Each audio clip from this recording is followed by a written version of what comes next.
بسم الله الرحمن الرحیم. سڵاو و ڕەحمەتی خوای گەورە لەسەر بینەر و بیسەری کەناڵی ئاسمانی پەیام بێ. خۆشحاڵم کە لە دیدارێکی تایبەت دەگەمە خزمەت ئێوەی بەڕێز و خۆشەویست. لە 11 شەشەمین دەرفەت لە بۆ هاوڵاتیانی عێراق دێتە پێش لە دوای ساڵی 2003 بۆ ئەوەی بتوانن تعبیر لە ڕای خۆیان بکەن و ئەو گۆڕانکاریە سیاسیەی کە پێویستە بێتە دی ئەنجامی بدەن. ئەم هەڵبژاردنە تەکید لەوە دەکەینەوە کە بەپێی هەموو لێکۆڵینەوە و چاودێریەکان هەڵبژاردنێکی چارەنووسازە بەپێی ئەوەی عێراق لە دۆخێکی وادایە کە پێویستە هاوڵاتیان بە ئاراستەی گۆڕانکاری ئەمجارە دەنگ بدەن و ڕای خۆیان بە ئازادانە و بە چاونەترسانە بگرنە بەر. کە هەڵبژاردننی تایبەت تەواو بوو، کۆمەڵی دادگەری سوپاسی ئەو کەسانەی کرد کە سەرەڕای ئەو فشارە زۆرەی کە لەسەر هێزە ئەمنیەکان هەیە و هیچ ئەندامێکی لە هێزە ئەمنیەکان نیە، بەڵام بوێرانە بەشێکی زۆر لە هێزە ئەمنیەکان دەنجی خۆیان خستە پاڵ دەنجی کۆمەڵی دادگەری بۆ ئەوی ببێتە نوێنەر ڕاستەقینەی ئەوان. لەم بەرنامە تایبەتەدا لەگەڵ هەر چار میوانم بەشێک لەو گفتوگویانە تاوتوێ دەکەم کە لە بەرچی خەڵک پشتگیری ئەم پرۆژەیەی کۆمەڵ بکە و ئایا کاتی ئەوە نییە کە جۆرێکی دیکە خەڵک دەنگ بدا بە لایەنی دیکە لایەنی دیکە تاقیب بکاتەوە، بە تایبەت ئەو لایەنە ئیسلامیانەی کە لێ نێویاندا کۆمەڵ برەوی بە بابەتی پەروەردە و خزمەت و هەروەها پاراستنی بەها و کولتورە جوانەکانی خێزانی کورد کردووە. بە خێراتنی میوانەکانم دەکەم زۆر بەڕێز مامۆستا شوان ڕابەر، زۆر بەخێربەی، مامۆستا چنار جەلال زۆر بەخێربەی، دکتۆر ئەحمەد سۆفی سورچی زۆر بەخێربەی، مامۆستا وەلید قادر زۆر بەخێربێن. مامۆستا شوان لە تۆ دەست پێ دەکەم، ماندوو نەبی و دەمەوێت بپرسم کە پرسیارەکەم هاو بەشە لە بۆ هەر چار میوانەکانم بەوەی لەبەرچی هاوڵاتی یاخود بەیانی دەنگدەر پشتگیری کۆمەڵ بکات. بەنای خوای بەخشەدەی میهرەبان، زۆر سوپاس بۆ جەنابتان بۆ کەناڵی پەیام و خۆشحاڵم لە خزمەت چەند مامۆستایەکی بەڕێز پێکەوە بەشداری لەو دیدارە دەکەین. طبعاً پرسیارەکەت پرسیارێکی معقولە بە حکمی ئەوەی کە ئێستا ئێمە لە لێو هەڵبژاردنین بەیانی دەنگدانە. طبعاً هەر کەسە و بە پێی کۆمەڵێک پێوەەر بە پێی کۆمەڵێک فەهم و تێگەیشتن تەشخیصی ڕغبەتی خۆی دەکا لە شخصێک کە کاندیدە دەنجی پێبدا یا لەبەر حزبك واتە کۆمەڵێک ئەسباب هەن. فعلا ئەو پرسیارە حەقا بکرێ ئایا لەبەر چ پێویستە کە پشتگیری کۆمەڵی دادگەری بکرێ. ئەمن سێ خاڵی سەرەکی باسەکەم لە زمنی و خاڵانەش ئەگەر خوردیشی بکەمەوە تەبیعیە، بەڵام بە کورتی بۆ ئەوی بواریش بۆ بەڕێزان بۆ ڕەخسەیەک ئەمن پێم وایە حەقە خەڵک لەبەر لایەنە دینیەکەی دەنگ بە کۆمەڵی دادگەری بدا، چونکە خۆشبەختانە میلەتی هەرێمی کوردستان لە سەدان و هەتوو حەوتان و هەتوو هەشتا موسڵمانە و کۆمەڵیش لایەنێکی دینیە بە محتەوا بە مەغدا بە ئەدا بە ممارەسە بە هەموو هەڵوێستەکانی لە ساحە بێندراوە کە لایەنێکی دینیە لایەنێکی ئیسلامیە کە دیفاع لە دینی خەڵک لە ئیمانی خەڵک لە ئەخلاقی خەڵک دەکا. پێم وایە دەبێ ئەوە هاندەربی هۆکاربی کە تاکێکی موسڵمان فەرق بکات لە مابینی کەسێکی متەدەین و نامتەدەین، کەسێکی چاک کەسێکی خراپ، حزبێکی متەدەین حزبێکی نامتەدەین. چونکە حزبێک کە نامتەدەین بی نادیداربی بە تەکید مەمەستانی بەڕێز یعنی لە فەلسفەی حەڵال و حەرام تێناگا و لێشی ناگەڕێتەوە. بۆیە ئێمە دەبینین ناوچەکە بە گشتی لە شەرق ئەوسەد هەتا دەگاتە هەرێمی کوردستانیش غەرقی کۆمەڵێک حەرام و گوناه و تاوان و بێدینی و زوڵم و ستەم و بێدادی بووە کە حەوانە هەمویان ئەساسی حکم و مولکن لە سۆنگەی ئەوەوە کە بڕوایان بەس دنیای ئەو ڕۆهەیە، بڕوان بە ئاخیرەت نییە، بڕوان بە حەشر و حساب و لێپرسینەوەی دوا ڕۆژ نییە. بەڵام ئێمە وەکو موسڵمان خەڵکی متەدەین لایەنە ئیسلامیەکان بڕوامان بەوەیە کە لە دنیادا لەگەڵ خەڵک باش بین، زوڵم نەکەین، ستەم نەکەین بۆی لە قیامەتێ لەسەری سزانە دێت. کەواتە یعنی پێویستە لەبەر دینداری پشتگیری کۆمەڵ بکرێ. خاڵێکی تر لەبەر خەبات و خوێنی. طبعاً ئەوەش فەرقی هەیە بەڕاستی، چونکە هاوڵاتیش حەقی خۆیەتی زۆر جا باسەکە فلان حزب حزبێک کە شۆڕژگێڕ بووە خەباتی کردووە حزبێک بەڵام حازرخۆری بەرسێبەرە ئێوە لە کوێن تا دوێنی لە کوێ بوون پرسیار لە حزبەکان دەگا حتا مەسەڵەن بڵێن کاندیدان بۆیە کۆمەڵ وەکو کۆمەڵ ئەمە ئاگدارین مەسەڵەن برێن تاریخی کۆمەڵ خەڵکێکی لە کوردستان ئاگدارە کە وەکو تەنظیم لە 1970ەوە دروست بووە بەڵام وەکو خەباتی سەگداریش لە سەرەتای هەشتاکانەوە دروست بووە کە خۆم ئەو کاتە لە هەشتاکان پێشمەرگە بووم لەگەڵ کۆمەڵ لە ئینتیفازەی گەڕامەوە کەواتە کۆمەڵ بە خەلفیەتەکەی کە جاران بزوتنەوەی ئیسلامی بۆ بەو مانایی یعنی ئیدی بەشداری لە خەباتی شاخ و شاردا کردیا هەم لە دەرێ قوربانی داوە هەمیش لە شار بەشداری لە ڕاپەڕیندا کردیا یعنی ئەو کیانەی ئێستا هەیە نەتیجەی ڕاپەڕین نەبا هەرێم سربەخۆ نەدەبوو بۆیە ئێمەش بەشێکی سەرەکی و ئەساسی بووینە لە بەشداریکردنی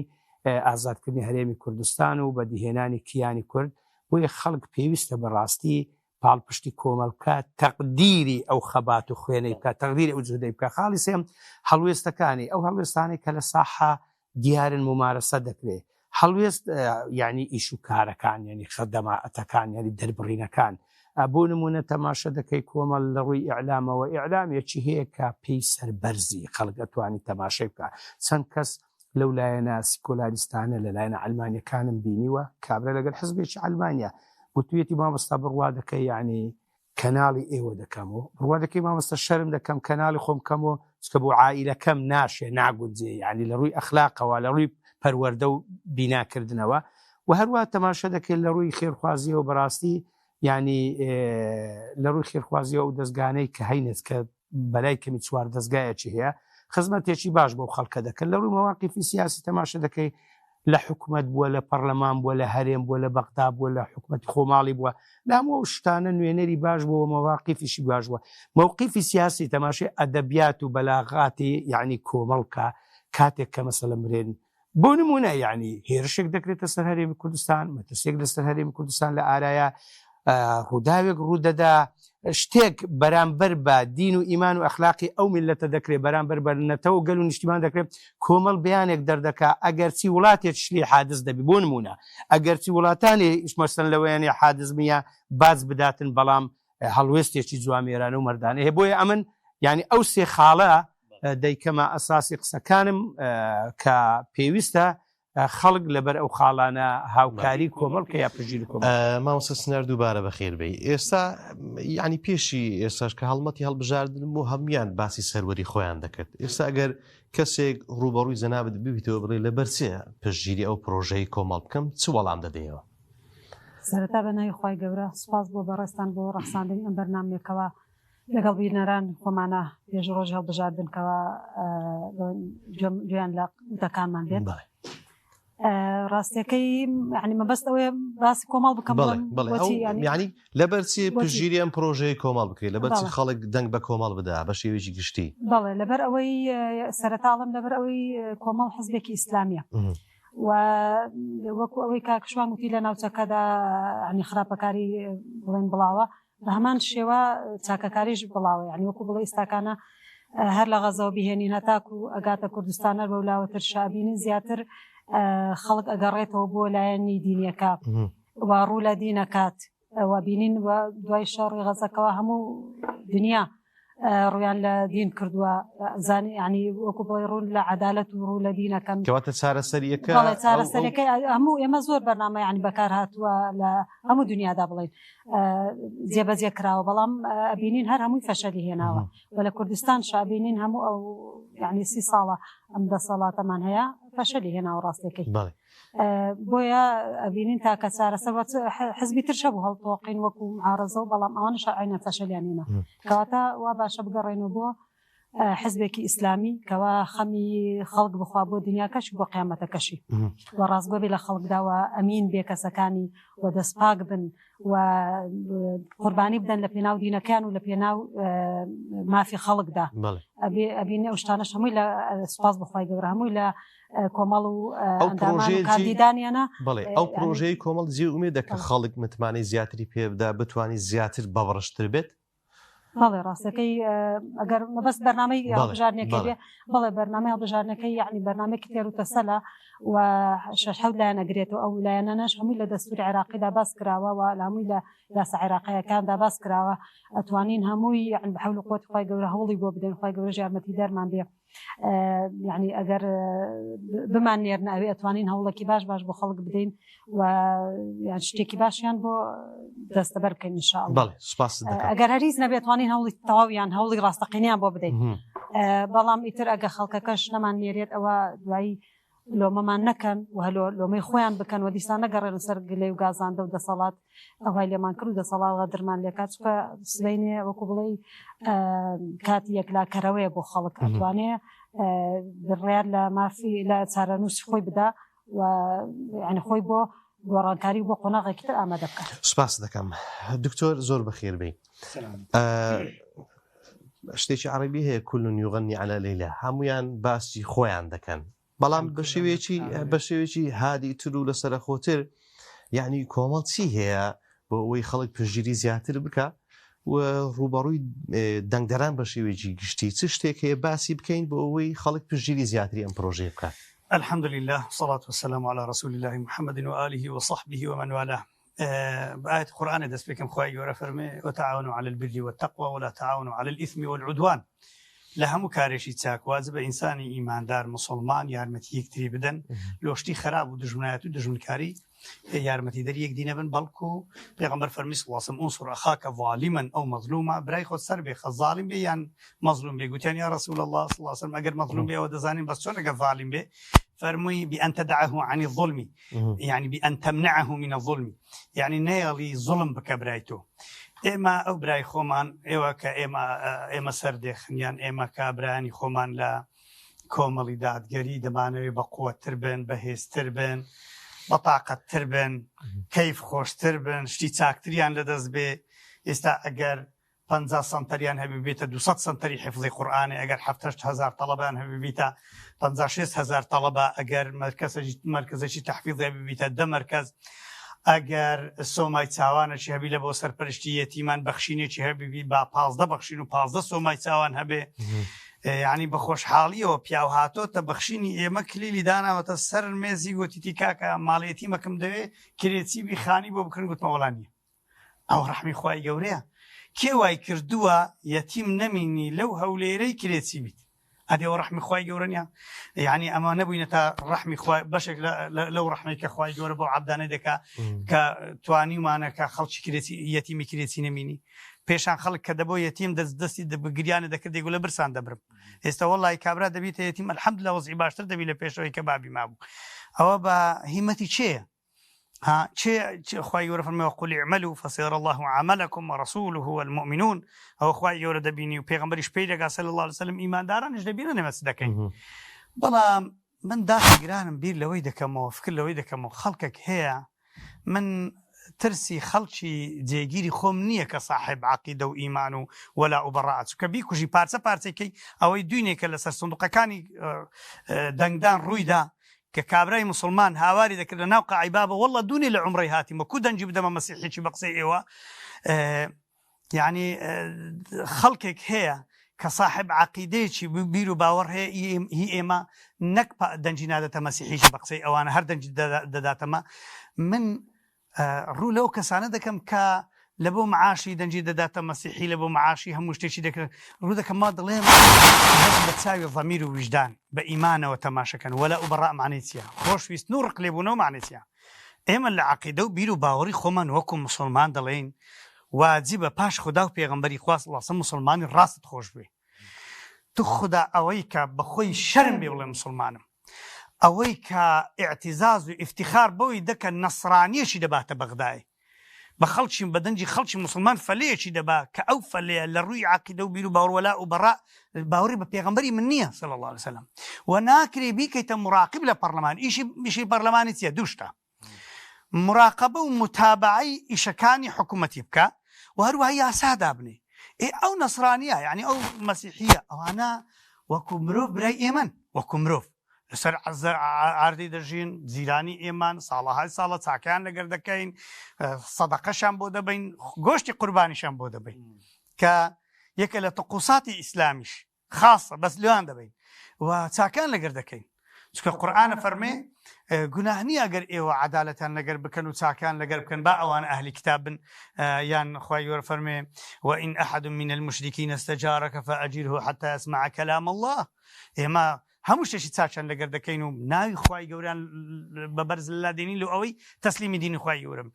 ئەمن بەستم ئەوە دژمنایەتی نییە مەبەستم ئەوە کە مسلمانە کە مسلمانی باوەڕ بە پێغەمبەری خوای سڵاسم دروست نییە کەسێکی بکەیە مراقیبی خۆت لە پەرلەمانی متابعەی حکوومەتی بکە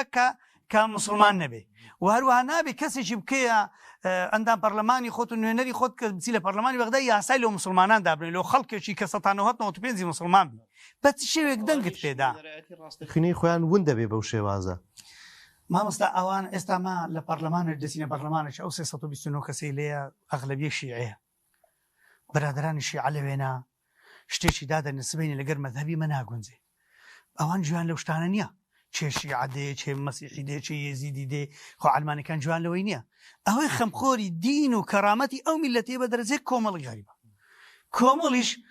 لەو بین وەستەی ئەو دەنگە خۆڵە مێشیانە و ئەو خەڵکانی کە بەس بە پارەی دەجوولێن و پارەی لۆلا دەڕۆن و ئەگەر مەعاش نەبیوە دەزان لە برسان دەبرن ئەوە نەوە شیرکێکە کابراوەبرێ لەبەر حیزبی فلان نەبی لە برسان دەبرم لەبەر مەعاشی نەبی وەڵڵا لە برسان دەبرمەوە شیرکە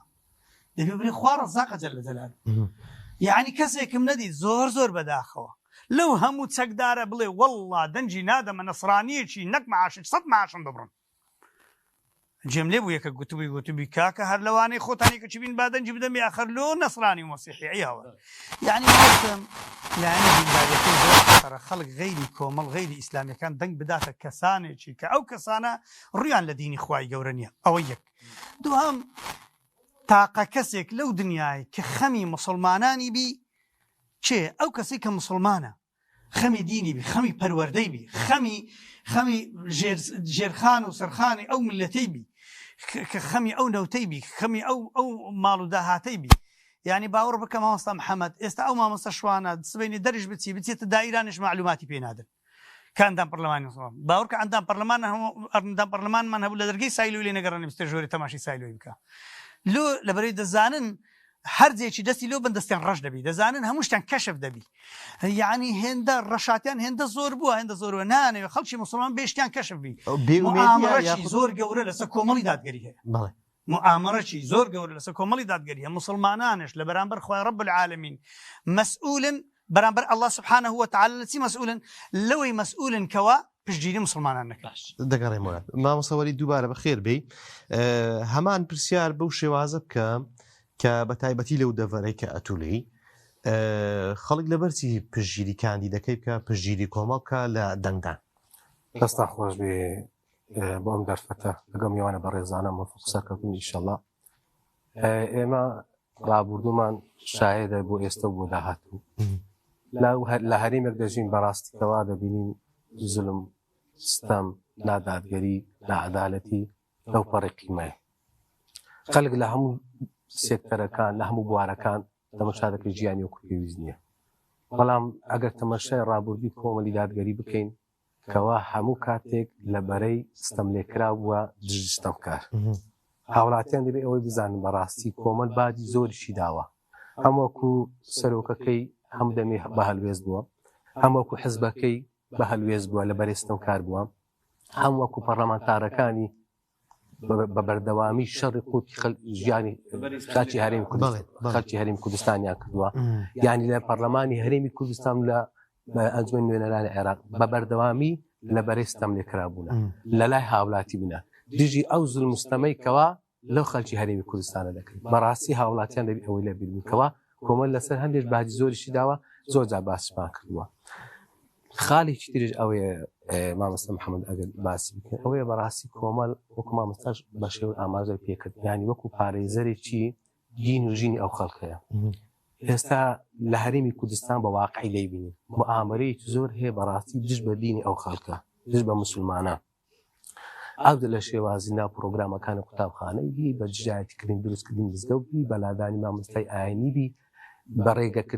ڕێگەگرتن بی لە دەرس خوێندن لە مزگەوتەکان لە هەموو شێوازەکان یاخود داخستنی سنتەرەکانی قورئان لە بەکردن و فەرموودە ئەو جۆرە بابەتانە تەماشا دەکەن لە هەموو ڕوویەکەوە دژایەتی دین دەکرێت بەڵام ئەوەی بەرگریەکی سەرسەختی ئەو میلەتە دەکات دینی ئەو خەڵکە دەکات ڕەوشتی ئەو خەڵکە ئەخلاقی ئەو خەڵکە دەکات بەڕاستی کۆمەڵی دادگەری هەمووەکو ئیعلامەکی بە بەردەوامی شەڕی لەسەر دەکات هەموو ئەندام پەرلەمانەکەن هەمووەکو حزبەکی بە بەردەوامی شەڕی دین و ژینی ئەو خەڵکە دەکاتن بۆیە خەڵک ئەگەر ئەخلاقی خۆی دەوێتی پارێزراوی دینی خۆی دەوێتی پارێزراوی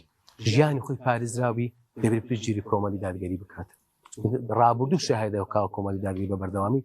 دیفاعی لە هاوڵاتیانی هەرێمی کوردستان کردووە ئەگەر خاڵێکی تریش باز بکەین مامۆستا وەکو کارە خێرخوازیەکان مامۆستاش مامۆستاشمانش ئاماژەی پێکرد وڵای هاوڵاتیان دەبێت شاهێدی ئەوە بدەن مامۆستا محەممەد کەم مال هەیە لە هەرێمی کوردستان بەخشین لە دەرگای نەداوی هاوکاری بۆ نەبردی کەم مال هەیە لە هەرێمی کوردستان بە جۆرە لە جۆرەکان کۆمەڵی دادگەری هاوکاری نەکردی لە ڕووی مادیەوە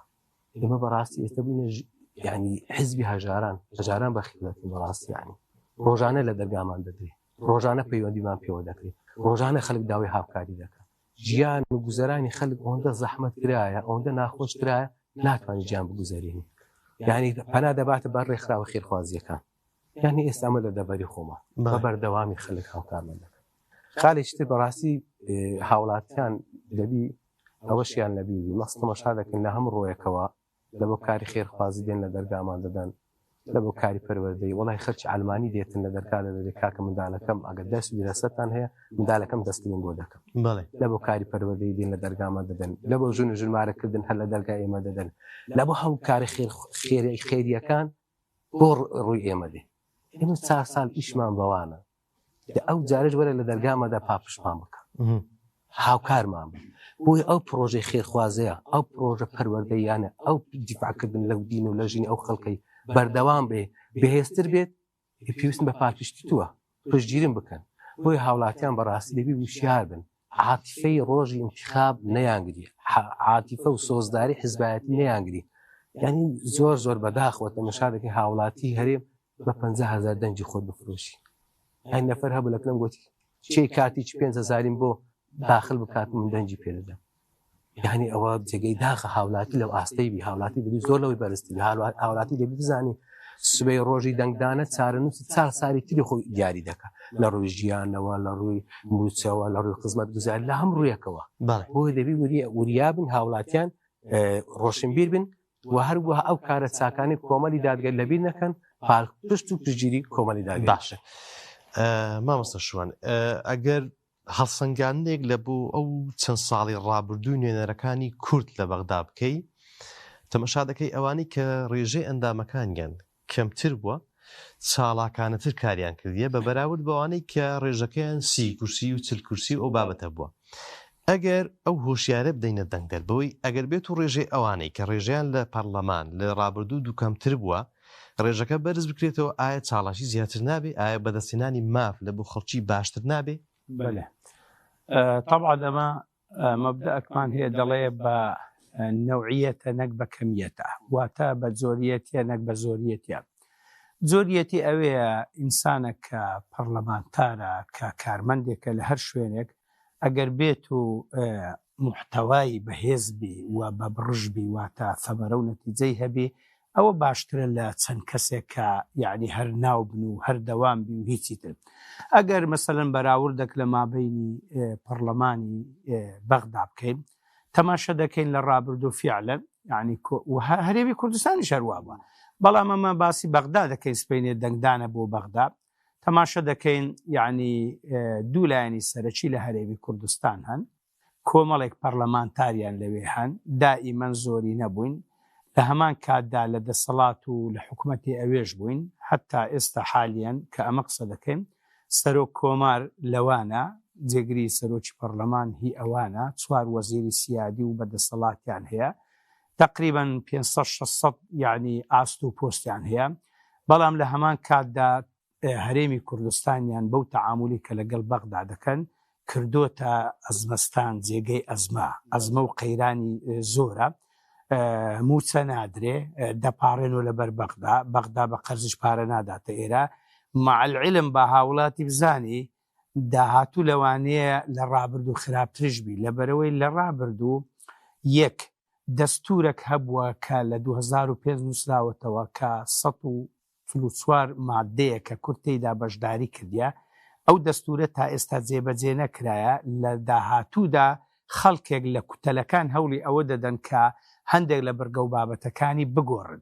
ئەگەر بە زۆری نەبی عەرەب زۆری نییە ڕاستە لە دەستور داهاتیا هەرێمی کوردستان دووەم گەلە کورد یعنی دووەم گەلە و لە هەمان کاتیشدا یعنی زمانی کوردی دووەم زمانە بەڵام لە سۆنگەی ئەوە کە هەردوو لایانی دەسەڵات کە زۆری نەبووین وەکو پێویستنیان توانیە بەرگری لە مافەکانی هەرێمی کوردستان بکەن و دەستور جێبەجێ بکەن بۆ نمونە مادەی 140 کۆمەڵێک کێشەی پێچارە سەر دەکرا تا ئێستا جێبەجێیان نەکرد مەسەلەن دەرکردنی یاسای نەوت و غاز کۆمەڵێک کێشەی نەوت و غازی لە هەرێمی کوردستان پێ جێبەجێ دەکرانیان کرد دامەزراندنی ئەنجومەنی فیدرالی کۆمەڵێک کێشەی پێچارە سەر دەکرا مەسەلەن برێن جێبەجێیان نەکرد مەجلیسی دەوڵەت کە یعنی دەتوانین بڵێن لە ڕووی قەضائیەوە زۆر مهم بوو بۆ هەرێمی کوردستان نیان کرد لەگەڵ ئەوەدا کە بەغدا ئێستا بە تەوافق لەگەر هەرێم دەکا بە تەوافق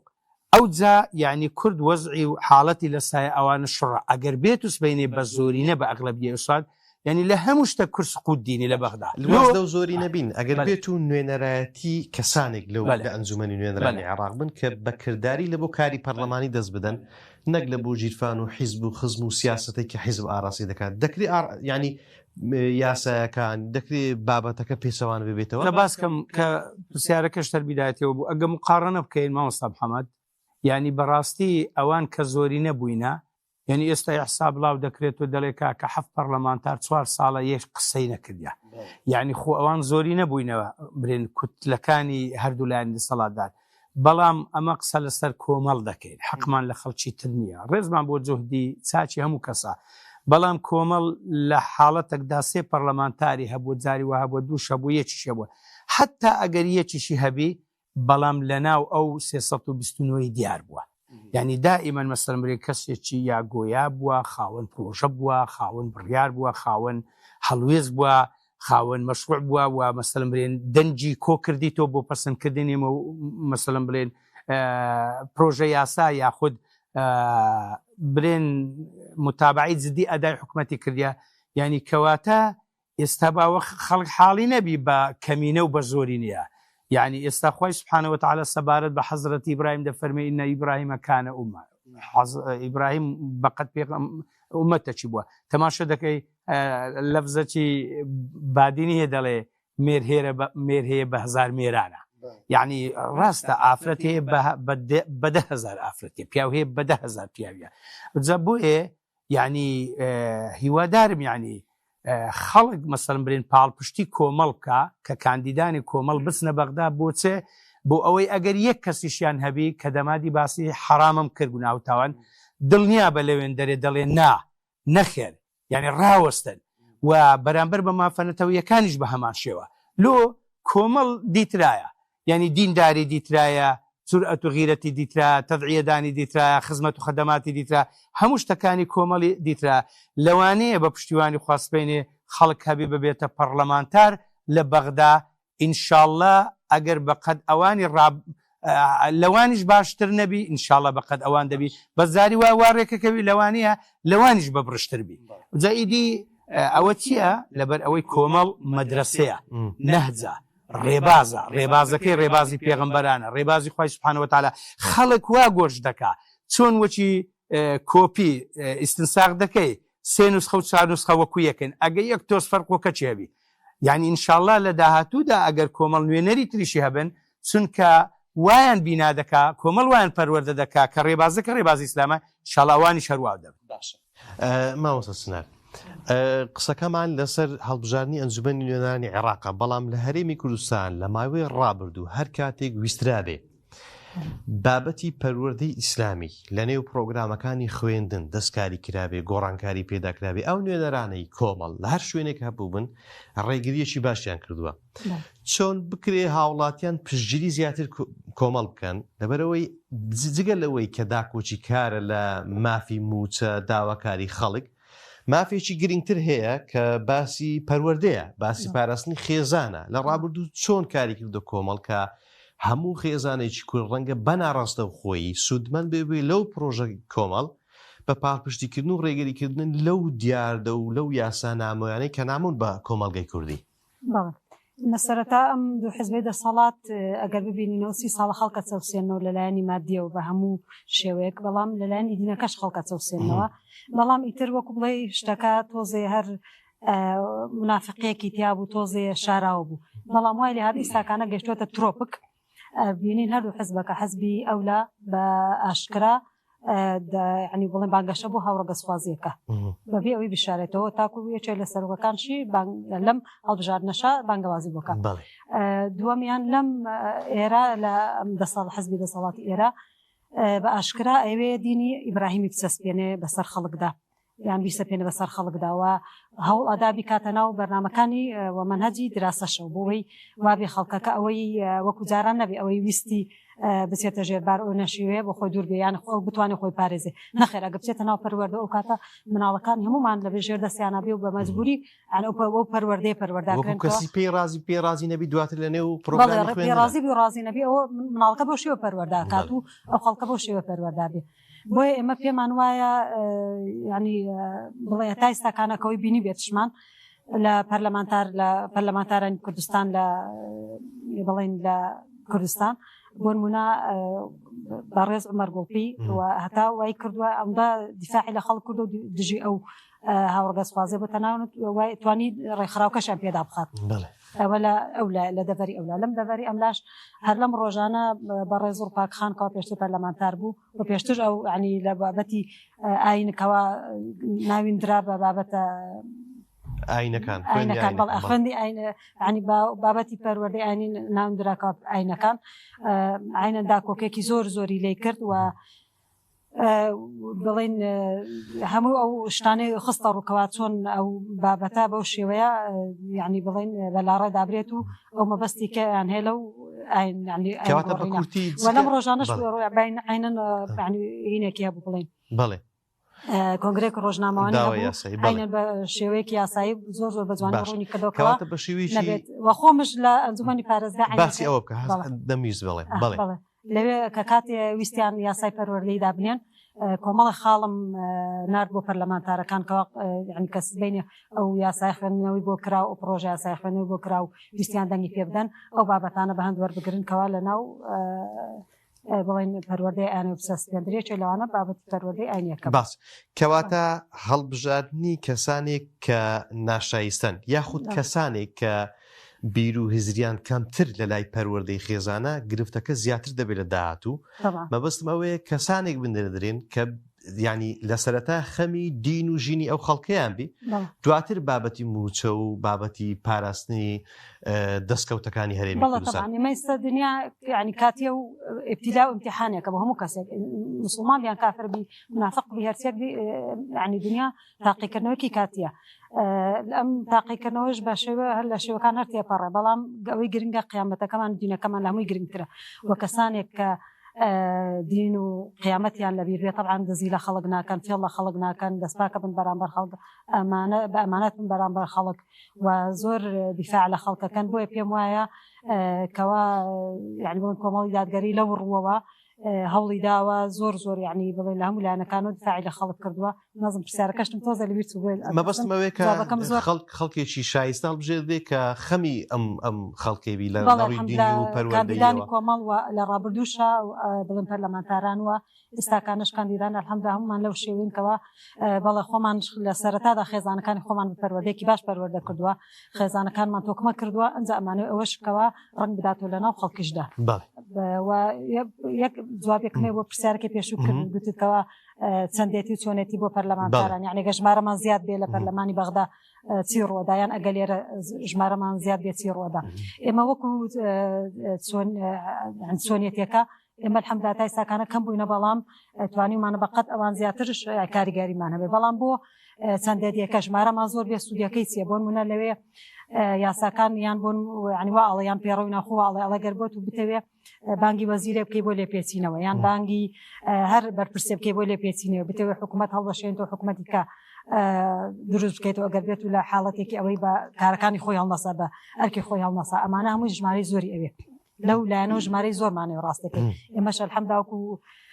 چکە ینی بزە بنازم چەنێ بەڵام دایمە دوو لەسەر سێ ئەوێ ئەوانە دایمە دوو لەسەر سێ بۆ بانگێشتەکە لەوانەیە بڵێن یەک لەسەر دەی ئەوێ بەڵام بۆ لابردنەکە بۆ نمونە کەسێکە گەندەڵ وەزیرە گەندەڵ بتێولای بێ دوو لەسەر سێ ئەوێ ژماری زۆری ئەوێ بۆیە ژمارە زۆر ناردن بەڵێ چۆنێتەکە گرنگە ژمارە زۆر ناردنش لە هەمان شێوە گرنگە الحەمدا تا ئێستاکانەمە لە چۆنێتەکەیە سەرکەوتوو بینە هیوادارم خەڵک دەنگی زۆرمان پێ بدا بۆی لە چەندێکەش کەوا سەرکەوتوو بین و بتوانین ئیشی گەورە و باش بۆ خەڵک بکەین نۆکوە تا ئێستاکانە لەوانێ بڵێن کەم تەرخەمتان کەم تەرخەمیمان نەکرد لایەنی چۆنێتی و زۆر باش بووینەوە ئەوەی لە توانامان هەبوو کردومانە بەڵام ئەگەر کەم بی ناتوانین ئیشی گەورە بکەین زۆر بی ناتوانین ئیشی گەورەش بکەین بەراوردی ساڵاکیەکان بە ڕێژەی ئەندامان بکرێ ئیشێکی باش و نەوعی کراوە بەڵام ئەگەر ڕێژەکە بەرزبێت ئیشی گەورەتر ئەکرێ زۆر سوپاس دەکەم دکتۆر ئەحمەد جیاوازیەکی زۆر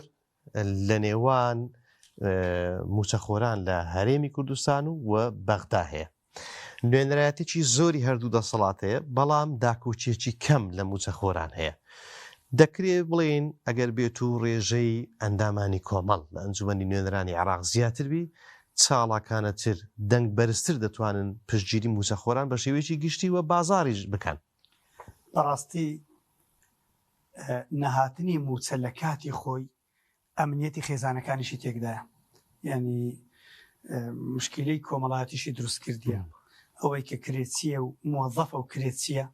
ئەوەی کە یان فەرمانبەرە و لە کرێدایە لە کاتی خۆی کە کرێنایە بەس ئەوەی کرێچیە دەزانین لە چۆزەدایە کە بەڕاستی شەرمەزاری خەڵکی دەبی یعنی شتی ناکۆچی دروستە بی مەشاکلی عائیلی دروستە بی چەندەها خاوەن پێداویستی تایبەت کە فەقیرە بێدەسەڵاتن هەر خێزانە لێک هەروەشایتەوە چکەوان یعنی لەسەر لێوی لێکترازانە لەسەر گچکەترین مشکلە قووەت و هێزیان وەکو ئێمە نیە فەقیرانە یعنی ئەتۆ نەتوانی بەداهاتی ناو خۆت تەنانەت معاش و موچەی خاوەن پێداویستی تایبەت بدەی کە خوا عالیم الغەیبە ئەمن سەرۆکی هەرێم بم یان سەرۆکی وەزیران بم ئەگەر لە معاشی خۆم هەمومانجێ لە معاشی خۆم معاشی موچەی خاوەن پێداویستی تایبەت بدەم ناڵم ئیوان تاخیر بێ ئیوان ئەوان چەند هاتە تاخیر بی فەقیرانە هەست بە معانات یعنی ئەو معاناتە هەست پێ ناکەن کابراکە هەردوو چاوی نییە هەردوو چاوی نییە دەخوای گەورە ئەو چاولێستانەوەی تووشی وام کە یا ڕەبی کە ماڵیوانی نوێرە کابرا هەردوو چاوی نیە قوربە سەرەی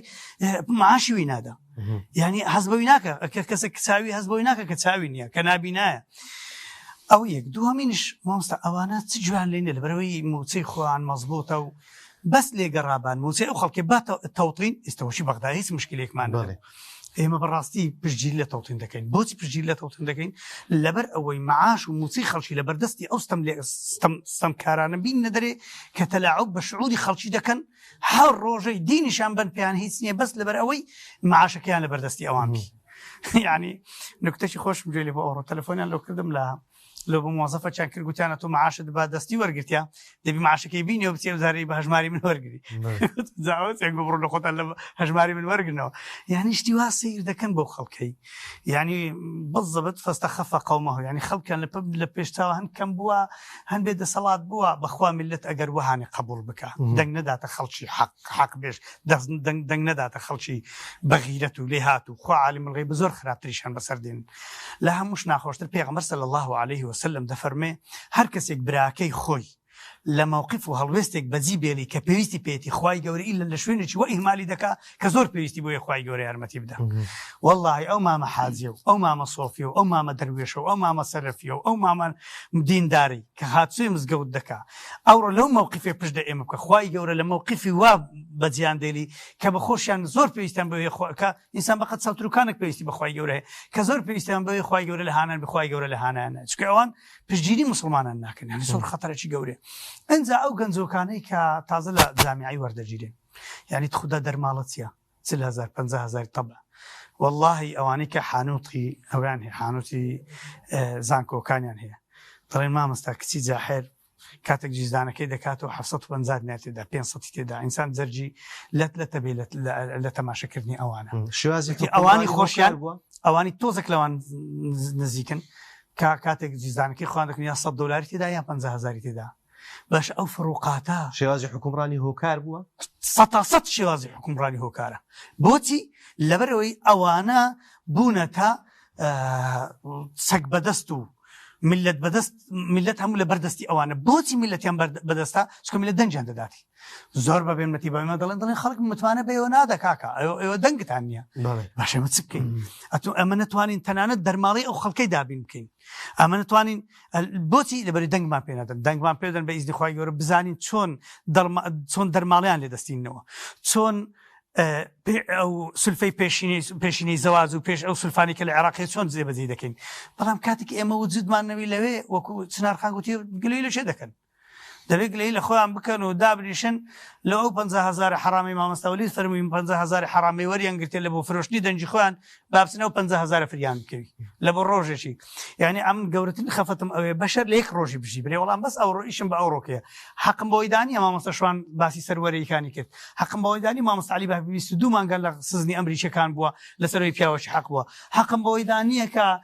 ڕۆژانە خەڵک ئەزیەت دەدرێ حەقمان دەخوری حەقم بۆی دانیە ئیزاعەکانیان چەند باشنەوە حەقم بۆی دانیە بەخشین چی کردیا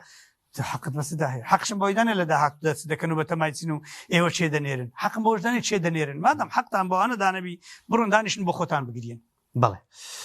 مامۆستاوەریت ئەو جیاوازیە لە نێوان ئەوەی کە حکوومەت هەوڵی هەرە جدی ئەوەیە کە کەمکردنەوەی ڕۆڵی ئاینە پەروەردەیە لە نێو کۆمەڵگا ئەویش لە قوتابخانەکان دەست پێ دەکات لە بەرامبەردا و پرۆژەی کە کۆمەڵ هەیەی هەر بارەگایەکی قوتابخانەیەکی پەروەردەیە ئەوەی کە باست کرد ڕەنگە لەلایەنی دیکەبی ئەندامبی لەوێ و بە چاڵەکانە ئیشیان لەوکە بەڵام ئامادە نییە منداڵەکەی باتە بارەگایەکە کە خۆی داوامی لێ دەکات دەێنێتە بەردەستی بارەگایەکی کۆمەڵ ئەو جیاوازیە چۆن ڕوومکەینەوە لە بۆ هاوڵاتی و دەنگدەر بۆی جیاوازیەکە ببینی پژگیری زیاتری ئەم پرۆژەی کۆمەڵ بکرێت دەست ڕۆژ مامۆستا محەممەد وەکو مامۆستا شوان ئاماژەی پێکرد ئەمە میلەتێکین کورد میلەتێکە لە هەرێمی کوردستان زیاتر لە 95 موسڵمانە بەڕاستی دەبی ڕێز لە دینی ئەو میلەتە بگیرێت سوکایەتی پێ نەکرێتن یەهانە نەکرێت دەستکاریکردنی بابەتی ئاین لە قوتابخانەکان ئەو ئیهانەکردنە من مامۆستام سەیری بابەتەکان هەموو کردە سەیری مادەکان هەموو کردە کەمترین مادە پەروەردەی ئیسلامیە هەنی چەند پەڕێکی کەمە قەنعەت ئێمە مامۆستای ناتوانین ئەسئیلە و پرسیاری لێ دروستکردن بۆ قوتابیان هیچ تێدا نییە پرۆگرامەکە ئەوەندە کەمە ئەوەندە پرۆگرامەکە کەم کرێتەوە دوو بابەتێکە کرایتە تەکمیلە بابەتی مامۆستای پێتەوە کە مامۆستا دوو بابەتی نوقسانە ئەو دوو بابەتی نوقسانە و دوو حسەی نوقسانە پێی دوو ئاینی بدی بەسەر مامۆستان دابەش بکەیت خێرە بڵێ سێ مامۆستا محەممەد دەکرێتە دەرسی ئاخری زۆربەی قوتابخانەکان ئێستا دەرسی شەشەم ناکە جاری وایە لە قوتابخانەکانیش هەیە مامۆستای غێر موسڵمان پەروەردەی ئیسلامی دەنێت کە هیچ شارەزایەکی نی هیچ جیاوازیەکی قەلات مامۆستا محەممەد چوتمە مەکتەبێ وەکو مامۆستا دەستم وتەوە نەیزانی ناوی پێغەمبەریت نەیزانی سوورە فاتیحە بخوێنی ئەوە شتە ئەساسیەکانی هەتو بەس شتی سادە و مرۆڤ دۆستی و کەسایەت و فلان و بیوا ڕێزگوت ئەوانە هەیە لە دی بەڵام ناوەڕۆکی ئیسلام شتە گرنگەکانی ئیسلام ئەوانە بۆ بەڕاستی تەماشا دەکەین یانی زوڵمێکی زۆر سیستەمێکی زۆر دژایەتی زۆری میلەتی کورد دەکرێت بە تایبەتی نەوەکانیان لە ناو قوتابخانەکان بۆیە ئەم دەسەڵاتە دەبێت ڕێز لە دینی ئەو خەڵکە بگرێت ڕێز لە بیربۆچنی ئەو خەڵکە هەموو موسڵمانن گرنگی بە پەروەردەی ئێمە کاتی خۆی قوتاببووین من بەبیرنی پەروەردەی ئیسلامی ئەوەن داستور کاتێک تەوامان دەکرد کابرای وتن دەبینە فەرخەمەلایە کۆمە لە بابەتی باشمان دەزانی لە دینی خۆمان شارەزاوی مەڕاست بەڵام ئێستا قوتابی زانکۆشتەوە دەکات پرسیارەسایشی ئەوە بەشەکەی ئەوەی بەراوردکاری بوو لە نێوان ئەوەی کە کۆمەڵ لەبەرەوەی کەم تەرخەمی لە بابەتی ئاینی هەیە لە بەرامبەر ئەوە تعویزی ئەو بابەتی بەڵێ ئەزەویستم ئەوە باسم کە ئەو کەم ترخەمیە هەیە ئەو فەراغە هەیە لە ناوناوەندەکانی خوێندن کۆمەل ئەوەی بە خەم گرتیە کۆمەل ئەوەی بە هەند وەرگرتیە بەڕاستی ئێستا قوتابی لە ناو قوتابخانەکە فێر نابی هاتی سێ کۆمەل لە هەموو ڕوویەکەوە وەکو ئیعلام تەلەڤیزۆنەکان و ڕاگەیاندنەکان و سۆشیال میدیایی و کەلانە محەلیەکان و هەمووی لە خزمەتی پەروەردەکردن پێگەیاندنی دینی خەڵکە دنیاکردنەوەی خول و دەورات هەنی بە بەردەوامی ئێمە دەور و خول و پێشبڕچێمان هەیە بۆ پێگەیاندنی نەوجەوانان منداڵان ئاخوشکان برایم لە هەم ڕوویەکەوە و هەروەها کۆمەڵ هەستا بە تایبەتی سەنتەری حیکۆ کۆمەڵک سەنتەری ترە دایمەزران ئەو فەراغی کرد ئێستا بە هەزاران قوتابی هەیە بە هەزاران قوتابی هەیە لە قوتابخانە هیچ فێر ناوی ناسارە بێ لە سەنتەری حکما دەرس بخوێنی یان سنتەرەکانی یان بارەگاکانی کۆمەڵ هەموو بەگشتی هەمان کردتە مزگەوت هەمان کردە بنکەیەک بۆ پەروەردەکردنی خەڵکی بۆ پێگاندنی خەڵکی بۆ ڕۆشنکردنی خەڵکی مامۆستا محەممەد کاتێک ئەتوو تاکێکی پەروەردەکرا و تاکێکی دیندار پەروەردە دێنین ڕەوانی نا کۆمەلگەی دەکە کۆمەلگەیەکی تەندروست دەردەچێت ئێستا بڕۆنە زیندانەکە چەندی ئاهلی مزگەوت تێدایە چەند گەنجی ئاهلی مزگەوت تێدا چەند گەنجی ئیسلامی تێدا نیەتی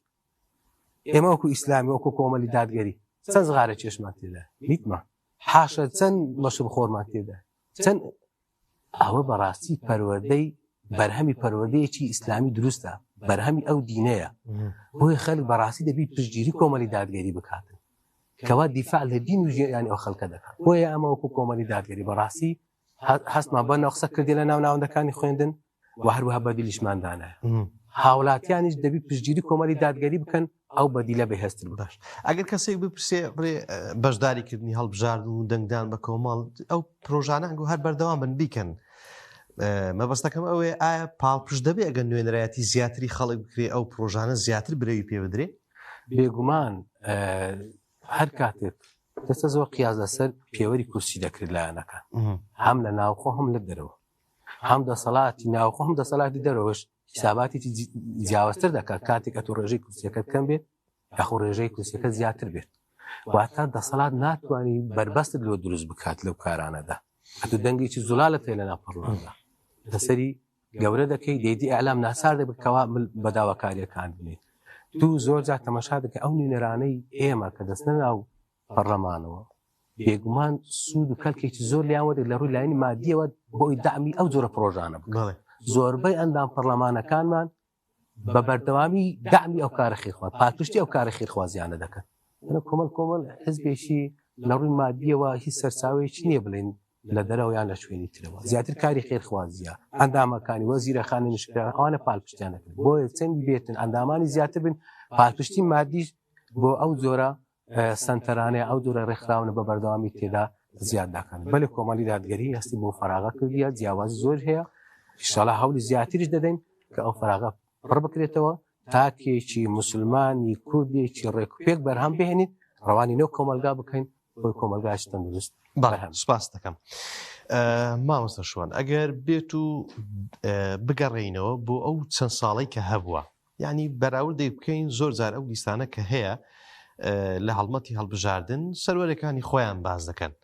دەکرێت دووبارە دەنگ بدرێتەوە دەسەڵات بەو هەموو کەم و کورتیە و بەو هەموو نەقوسانی کە هەیە دیسان متمانی پێ بدرێتەوە بەێ بە کورتی ئەمە نابی حەقمان لەوە هەبی کە بۆ نمونە لیستێک یا حزبێک باسی بۆ نمونە خەباتی خۆی دەکە یا سەروەری تەقدیرمان بۆ ئەوە هەیە بەڵام شەرتی بڵێن خیتامەکەیە شەرتی عملەکە و کردەوەکەیە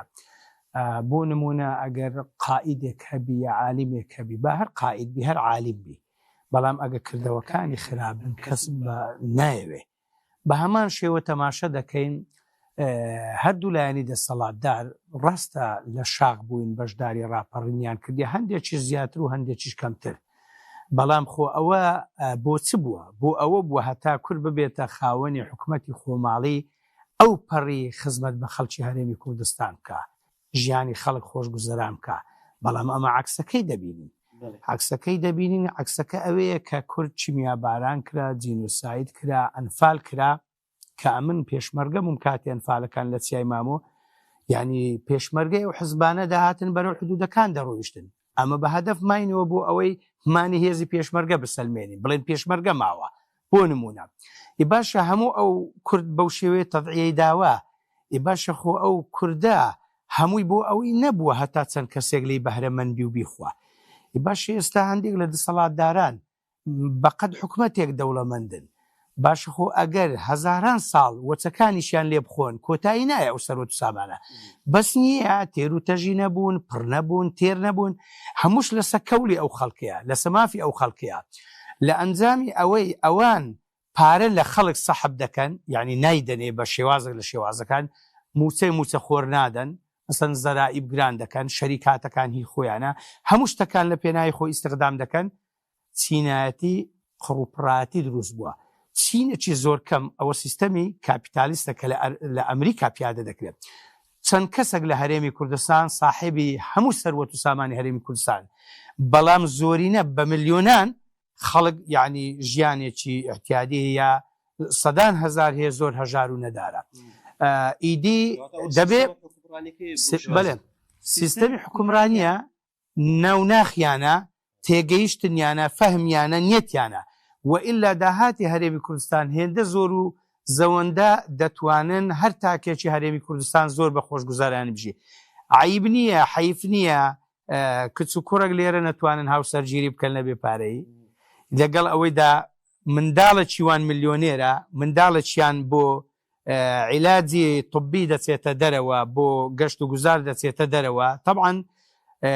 نیەتیشیان وە تێگەیشتنیان وە فەهمیان وایە تازەش من پێم وایە یعنی چاک نابن بۆیە نابێت تەماشای ئەوە بکرێ وڵی کاکە لیستەکەیان بەیانی مەدحی خۆی دەکە وڵا کاکە بەشداری خەباتی شاخم کردوام کردوە ئەمەش بە کۆمەڵیش نابی بڕوا بکرێ ئەمەش بەشداری خەباتی شاخمان کردی ئەگە فعلەن بە کردار باش نەباینە بەڵام خەڵک دیتیتی ئەمە بە مەحکومی واتە حاکم نین فەقیرین هەژارین نەدارین لە هەموو ڕێگاکانەوە ئەو پەڕی خزمەتی خەڵک دەکەین ئەو پەڕی سود و قازان بم بۆ ئەو میلەتەیە خەڵک نابێ عەقلی وابی بیر بکات و مقارنە بکە برێ باشە ئەگەر ئەوانە لە هەرێمی کوردستان لە عراقیان لە بەردەستبی هەرێمیان لە بەردەستبی کار بەدەست بن دەبێت چ بکەن هەر وەکو دیکان وەزیرەکانی ئێمە قایمقامەکانی ئێمە مدیرناحیەکانی ئێمە مەسەلەن برێن یعنی پەرلەمانتارانی ئێمە ئەو پەڕی خزمەتیان بە خەڵک کرد سپاس دەکەم مامۆستا چنار لەوەی کە مەسەرەن دڵسۆزی هەر خۆیان بە دڵسۆزی وڵات نیشتیمان دەزانن خەڵکی دیکە پێیان وایە کە ئەوان خاوەنی هیچ نین لەو وڵاتە چۆن ئەوە ڕوون بکرێتەوە لە بۆ هاوڵاتیان لە کارەکانی مەسەرەن بۆ کۆمەڵ ڕوون بکرێتەوە کە بەڵێ کۆمەڵیش هەیە لە ساحەکە ئەوانیش دڵسۆزن لە ڕابردوو لە قۆناغە زیازیەکان دڵسۆزی خۆی نیشان داوە چۆن ئەمە ڕوون بکرێتەوە باشە ئەوان بڵێن لە مەسەلەی دڵسۆزیدا ئەوان کە خۆیان بە دڵسۆزدا ئەنێن دڵسۆزیەکە من پێم وایە وەکو بڵێ چاوبەستی خەڵکەکەن نەکو ڕاستی بێ چونکە ئێمە گەر ببینین سەیری ڕێسەیری هەڵوەستی ئەمە حزبەکان بکەین بۆی بزانین چێ فعلەن دڵسۆزەوە چێش دڵسۆز نییە نەکەر بە وتە و بە قسە بڵێن ئەوەی بۆ بکەین دیعای بۆ بکەین و بانگەشەی بۆ بکەین بۆی مونەگەر سەیری ئەم حزبانەی دەسەڵات بکەین ئەبینین لە چیا دڵسۆز بوونە ئەگە لە شاخە ئەگە ئەڵێن لە شاخە ئێمە بەرگری مالەیەوە کردووە ڕاستیەکەی ئەبینم پێم وایە ئەوە ینی حقیقەتێک و نامی بشارم و هەر خەڵکیان بە کوشداوە هیچ ئەوە نەیان ویستووە بڵێن لەوانەیە ویست بێتشان ڕژێم لا بدەن بەڵام کار ڕژێمیان لادا و بۆچی لایەنداوە بۆی خۆیان ئەمڕۆکە بگەنە سەر ینی دەست بەسەر سامانی خەڵکا بگرن و خۆیان تێر و پڕ بن و بگەنە دەسەڵات و ینی پۆست و دەسەڵات و پارەیان ویستوە دیارە نەکو دڵسۆزی و خزمەتی خەڵکیان ویست بێت چونکە تا ئێستاکانە بەکردەوە سەرمانویانەکەەوە ئەویان نەویستووە ئەوەی پێشترش ینی دیعایان کردووە بانگەشیان بۆی کردووە نەخێر ئەوە نەبوو ڕادڵسۆز نەبوون و ڕاستگۆ نەبوو باش ئەوەی کە مامۆستا شوان باسی جیاوازی سینایەتی هەیە سیستەمی حکومڕانیەکە هۆکار بکە و جیاوازی سینایەتی هەبی بۆ نمونە سیر هەولێر بکە ئێستاکانە زۆنی زێڕمان هەیە و زۆنی هەژارانشمان حسابکەوانە زۆنی زێر بزانە خەڵکانێکی لەیە ئەگەن لە هیچ نیە خەڵکانێکە دەوڵەمەند لە ژیانی مترفی ئاژین مترفی عنی پارەکانیان حرامە و لە حرام شەخەرجێکە بڕۆ ئەو هەر نازانی هەولێر هەر نازانی وڵاتێکی مسلمانە بڕۆ ناو زۆنی زێر لەوانێ پرسیە کافتریایەکیان شوێنێکە لەوانە شەربەتێکە 75,000 پێ بفرۆشن یعنی شوێنەکە لەولاشەوە خەڵکێکە بینی مناڵەکە لە سەرجادە کلێن سەفرۆشێ و ڕۆژانە یان ئەپیرێژنێکە ڕۆژانە چاوەڕێ 1000 نارێت 2000 نابێتەوە دەستی پارەی ئاوی پێبدا پارەی کارەبای پێبدا پارەی چارەسەری خۆ نەخۆشی خۆی پێبدا پارەی خواردن و جلوبەرێکی پێبدا پارەی چی پێبدا یانە بینین وەکو خەڵکەکە ئەوەی خۆیان ئەوانەی عیت خۆیانە یان بڵێن ئەوانەی بڵێن لەگەڵ خۆیانن و لە ڕۆژ ماستا و چێتیان بۆکەن و کۆی لێ خۆیان ئەوانە بینین ژیانە بە شێوەیەکە و خۆشیان سینی خۆیان هەموو موچیان تەوتینە ئەو خەڵکەکەی ترجەبینی بە ساڵانە خەڵک بە شێوەیەکی ئاگاداری ئەو بارودۆخ و زروفێ ینی شارەزایە کە چینایەتی دروست بووە بۆ ئەوەی بتوانێت دەنگ بە کەسانێک بدە کە بە جددی نوێنەرایەتی ئەوان بکەن وڵایە تا ئێستاکانەوە بەپێی دەنگدان ببینی نازانم هۆکارەکەتی ئەوەی دەسەڵاتیانە خەڵکە ترسێنن خەڵک ترسنەوە کە یان با قسێ بە خەڵکش بڵێم ڕاستیەکەی ئەگەر ببینن بۆچی ئەگەنە هەروانە زۆری نێدەنگەهێنن قەیناکەتە زویرات و بڵێن دیزاینکردنەوە شتانە بەڵام بۆ لایانی تر خەڵکش دەنگیان پێدا خۆ بەلای کەمەوە بە 12 کورسیە کەرەهێنن یان زۆری نارەهێنن یان پێم وایە خەڵکێشتان هۆشیار نەبووەوە هێشتانش شتێکی کەشەیە خەڵکێشتان خۆی یەکلای نەکردێتەوە ڕاستیەکەی من دوێنەکە بینیومە لە تۆڕە کۆمەڵایەتەکان کەسێک فۆرمی دەنگدانەکەی بڵاو کردێتەوە دەنگی بەلایەنێکی دەسەڵات داوە لە ستۆریەکەی خۆی دایناوە دووەم ستۆری چی بووە بە جلی حرامەوە وا لە بەردەم کەعبە ڕاوەستاوە لە عومرێ باش ئەوەت لە چی ئەوەت لە چی یعنی بۆ معنای معنای خۆی یەکلای نەکردێتەوە معنای هێشتا هۆشیاری ئەوەی نییە کەوا ئەم حەزبە دژی ئەو دینەتەکەەوە بانگەشی بۆکەی وەلایەنێکشە دژی ژیانتەوە موچەکەشت ئەخوات و یانش لە لای کەشەوە هەر بە گشتیش سەیری بکەن ناو پێشمەرگەم و خەڵکێکە نوێژەکە بە ڕۆژۆ بێ لەوانێ بڵم زۆرین شێوهان ئەی بۆچی مادەم هەردەنگ بەو کەسا دەیتەوە سەوسێنێتەوە هەردەنگ بەو دەسەڵاتە دەیتەوەکەوە هیچی بۆ نەکردووە ئەگە ترسەی کاتم لەخوا ناترسی بەڕاستیەکەت وانە ئەگە لەو دەسەڵاتە ترسی کاتە بەڕاستی لەخوا ناترسی ئەگە بزانی بەڕاستی لەخوا بترسێ بزانانی خی گەورە دەسەڵاتی بە هەموو سەر هەموو شتێکە هەیە ئەتوانێت خی گەورە ژیانەت بۆ گۆڕێ و وەزعەکە بگۆڕێ کاتە دەنگ بەلایانی کات دەی دەنگ بۆ دەسەڵاتە نادەیتەوە ئەگەر دینەکەت بەڕاستی بێ و لانی دینە عفۆن لایانی علمانێتەکەت و لایانی ئەو دەسەڵاتەش بەڕاستی گرت بێ کەواتای بۆچی توژۆک ئەوان ناژێت و بۆچی يعني يعني بڵێن ژیانی کولە مەرگیا ئەژێت و عن تقریبا زار پێشمەرگە شتامە سوالکار لێ کردووانە بەردەوام بکڕزێن و بنووسێنەوە موچەمان ئەو هاە ژیانمان زاروا بۆ پێ زۆر پێشمەرگەمان بینیوە لە نەبوونی و لە کرێتیدا خۆی کوشتووانە بینیمانەکە یان کوژراوە خێزانەکەی ماوەتەوە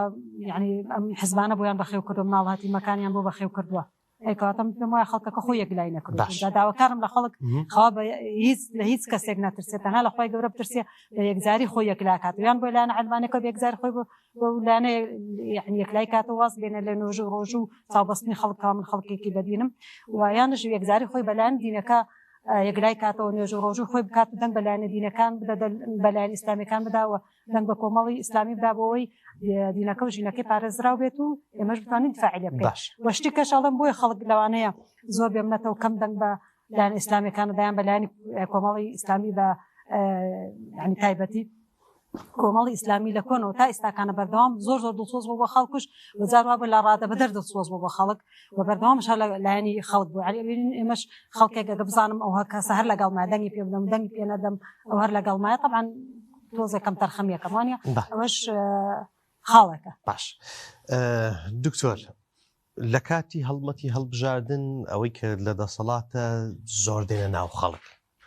یعنی جیاوازی لێوە هەیە کە ڕەنگە دوای هەڵبژاردن نیان بینیەوە هەتا چەند ساڵی دیکە بەڵام ئێستا زۆر گفت لوفتیان خۆشە و ڕەنگە هەندێک داواکاری هەیە گە داواکاریەکە یاساییش نەبی جێبجێ بکرێ وە بەخشینەوەی پارە بە هەموو شێوازەی یعنی دەبی خەڵک ئەوەی لە بەرچاوبی کە ئەوە هەڵمەتی هەڵبژاردنەوە کاتی هەڵبژاردنە دواتر دوای ئەوە وەکو دێنەوە سەر ساغی خۆیان وەکو خۆیانیان لێ دێتەوە چۆن ئەوە هۆشیارە بڵاو بێتەوە والله ڕابردوویان شاهیدە لەسەرەوەی لە کاتی انتخابات ئەوانە دەست پێ دەکەن ئەو خانووەی کەوا تەجاوزەوە بە هیچ شێوێکی قانون نایگرێتەوە دروست دەکرێت ئەو زادایی کە بەتەمانە بوون قەت درستی بکەن و ئەپاران و دەیانگۆ دینارماننیە ئەو زارێ شۆفەل و مەکائینی دین نەسەرێ و ئەویش بەنیوە سڕی وەزی دێرن باوەڕکە لە انتخابەکەی دیکە زادەی پێش ماڵی یعنی هەندێک گەڕەکەم دیت لە بەختیاری و لە سۆران گەڕک فەقیر نشینەکان زادیان تێکدا بوو هەرزادیان چانە کە گوتن کاکە هەرلومان وچ خۆلی بکەن و ئەی هەروەک پێشان کوب و دەستان خۆش زۆر مەمنونی وەکو خۆمان لێ لە هەڵمەتی هەڵبژاردن جارەکەی دی پارێشی زۆر ڕژا و هەمیان بەنیوە سری بەجێشت و لە 15-16 مەشارع لە منطقەی سۆران کە هەم بناغێدانرا بوو یەکلەوەنە پارچی نیشتیمانی هەر پارەکەشی دەڕوا و بزر دەبی و نازانم لە ساحەی تۆپانێ بگرا هەتاوەکو دەگاتە نەخۆشخانە هەتا دەگاتە یعنی دروستکردنی مەدرسەکە نییە مزگەوتیان مەنعکردیە دروستکردنی وەلحەسڵ هەموو ئەو شتانە ڕدەگرن بەڵام کاتی انتخابێ تۆزێک جوولەیەشی پێ دەکەن لۆ جولاندنی عقلی خەڵکی عاتفی خەڵکی و خەڵکش دەڵێ کاکە الحەمدولله هەولێر بووتە دوبەی کاکە ئێستا ڕۆزە زۆر باشە و کاتێکە زۆر باشە و ئەم زمانش کە تەنگاو دەبن زۆر دێن باسی مەسلەی کوردایەتی دین نەگۆڕێ وەزعی کورد خراپە لۆ کاکە یعنی ئەتوو سبینێگە عەلمانێکی بنێریە بەغداییان ئیسلامیەکی بنێریان زەنای مامۆستا شوانی بنێریان مامۆستا وەلیدی بنێریان چنە خەرمی ئەو کورد نینەوانە ئەمە کوردی کوردی باپیر و ئەجدادمان کورد بۆ لەو کوردستانە ژیاوین و کرمانز و کوڕە فەقیر و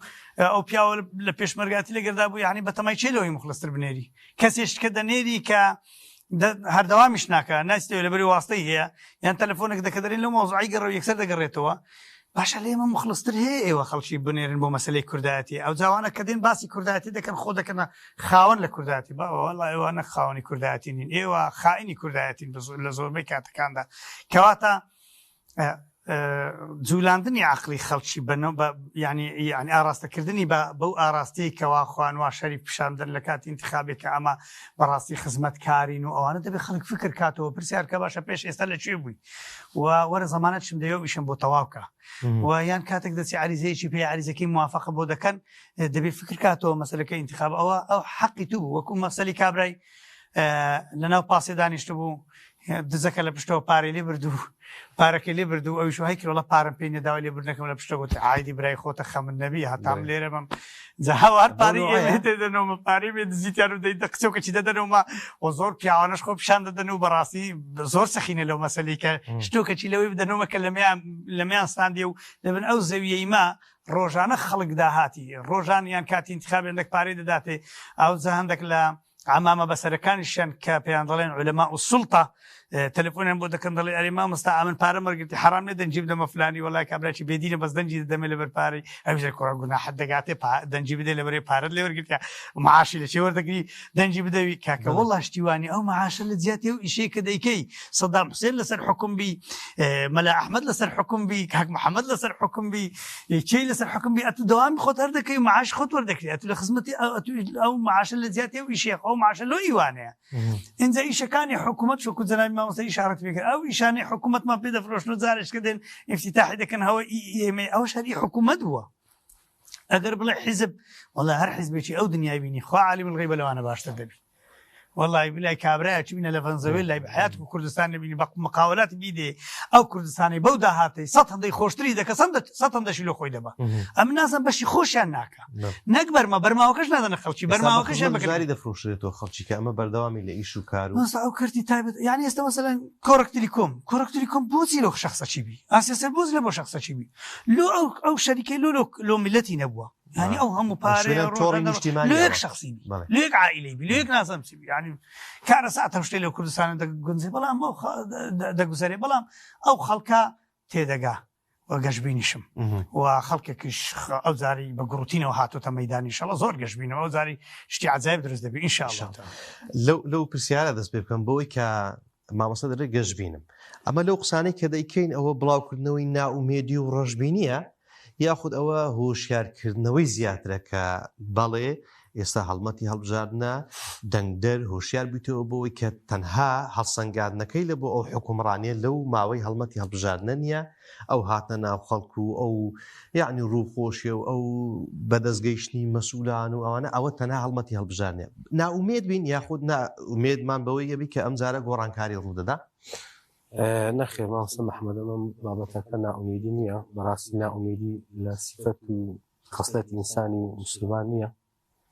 خەڵکی موسڵمان دەبی هەردەم دائیمەن گەشتبین بی دائیمەن متەفائل بی ئێمەش هەروایە ئینشەڵڵا ئەوەندەی ناو خەڵک بووینە ئەوەندەی خەڵکمان بینە ئەوەندەی جەماوەرمان بینە ئینشەڵڵا سەرکەوتوی گەورە بەڕێوەیە بەڵام ئەوەی باز دەکەین ئەوە واقعەکەیە لەو خەڵکەکەی باز دەکەین بۆ خەڵک وشیار بێتەوە ئەو بەپرسیە ئەو ڕۆدێت من پێچەکرد لە ملی دەکات هەدیەک پێ دەدات 50,000 دەداتێ خۆی درۆژی نایبینیوە هەر خۆشیان باز دەکەن دوای هەڵبژاردننیکە کە فلان کەس 24 ساعت لە لامان بوو سەردانی دەکردین تەلەفۆنی بۆ دەکردین بەڵام ئێستا هەر ناشی بینی هەتا پەیوەندی تەلەفۆنیش هەر ناگرنەوە نەخێر ئەمە بەبەستمانە خەڵکی تێدا وشارکردنەوە بەڕاستی ئەوە واقعەکە بۆیە خەڵک دەبی بزانێت ئێستا ئەو 50,000 دەدرێت دەتکات 50 موچەت خوددایە ئەت بە 50,000 موچەی دەبی دەکەی داهاتی موچەشت ئاوا دەبێت زۆرین هەر ئەوانە بوونە دەتەوێت زۆرینەش هەر ئەوانە بن عینی بابەتە دووارە دەبتەوە کێشەی موچە لە 2003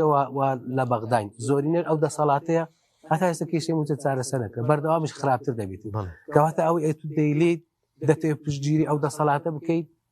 عینی ئەو کێشانە ئێستا هەیە دەتەوێت ئەو کێشانە تێدا بەردەوام بێت ئەمە بەسمان ئەوەنی کە ناومێدی بەڵاو بکەین بەڵکو ئینشەڵڵا هانی خەلکی دەدەین خاڵێکی زۆر گرنگە مامۆستا محەممەد باسی مەسایلی ئەو خەڵکانە بە جۆرە لە جۆرەکان باسی بایکۆت دەکەن یان ئێستا تۆزێک هێک دی هێزلانی سیاسی شەیە قەزی بابەتی بایکۆتیان زەق کردوتە ئەمە پرسیارە لە هاوڵاتیان ئەو ئێمە کەس نەچوونە دەنگدام بایکۆتمان کرد هەموو بەهێزەکانەوە بەس هەردوو حیزبی دەسەڵات نەهێشتەوە چێ قازانج دەکە چی قازانج دەکات چێ زەرەرۆن دەکە دەسەڵات قازانج دەکە هاوڵاتی زەرەرۆن دەکە کاکەوی دیفاع لە قوتی خەڵکدا هەر کۆمەڵی داگەریە هەر لە ئاەکانی ترە لە ژیانی دەکە لە ئەخلاق دەکە بۆیە بەڕاستی دەبی ئەو فەهمە لە مێشی خەڵک بهێنێت دوێنێ داتایەکم بەرچاوکە مامۆستا محەممەد دەربارەی بایکۆت هەڵبژاردنی ڕابردوو دەڵێت بەڵێ 3,200,000 کەس مافی دەنگدانیان هەبوو لەو 3,200,000 لایانی دەسەڵات بەهردوو حیزبەوە 800,000 دەنگیان هەیە بەڵێ دەبێت ڕێژەکە دەکاتە لە 124 یان لە 124 خەلکی هەرێمی کوردستان دەنجیان بەو دوو حزبەدایە کەواتە ئەو قسەی کە زۆرینەین و ئەوە دروست نییە دروست نییە ئەو لە 124 مامۆستا محەممەد بە ترساندن بە نامبڕین بە تهدید بە چاسوکردنەوە من بخۆم دوێنێ لەکن بنکەیەکی دەنگدان بوو پێشمەرگەی خۆ بەڵێ پێشمەرگەی خۆی هاتە مامۆستا ناچاری ئیلا دەنگ بێ مەسیحیە ئەو کێشەی منە هیچبار کراینە پێش ئەوەش بچین دەنگ بدەین ڕۆژە پێش درۆژ پێێت هەموو وەرەقەی دەنگدانی هێنا پێشە وەرە غەڵەت نەکەی ئاوا لێرە دەدەی لێ کورگوتن کابرا خەرج کولیە بگوت کاکەم هەون خەرجی کولیەمە کولیم تاوە دەرچووی زانکۆمە ئەو شتانە دەزانم خیندەواریمێ شتی وهانیە سیقام بێک پێشمەرگەی خۆت نەبێ لەژێر فشارەوە